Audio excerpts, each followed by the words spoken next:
Hello friends, welcome to simple spoons. ఈరోజు మనం ఎంతో టేస్టీగా ఉండే కాజు చిక్కీ చేసుకుంటున్నాం ఫ్రెండ్స్.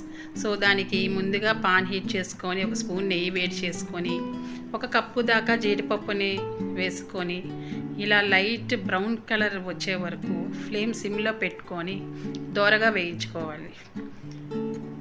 ఇలా కలర్ చేంజ్ అయ్యి కొంచెం లైట్ బ్రౌన్ వచ్చిన తర్వాత ఒక బౌల్లో ట్రాన్స్ఫర్ చేసుకోవాలి.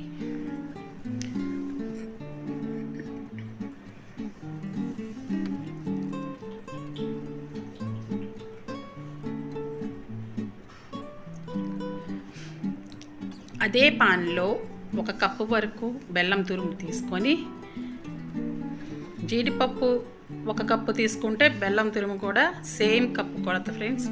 సో అట్లా తీసుకొని ఒక లిటిల్ బిట్ డ్రాప్ వాటర్ వేసుకుంటే కొంచెం మనకి పాకం అనేది ముదురు పాకంలాగా వచ్చే వరకు బ్రౌన్ కలర్లో చేసుకొని జీడిపప్పుని పాకంలో ట్రాన్స్ఫర్ చేయాలి ఫ్రెండ్స్.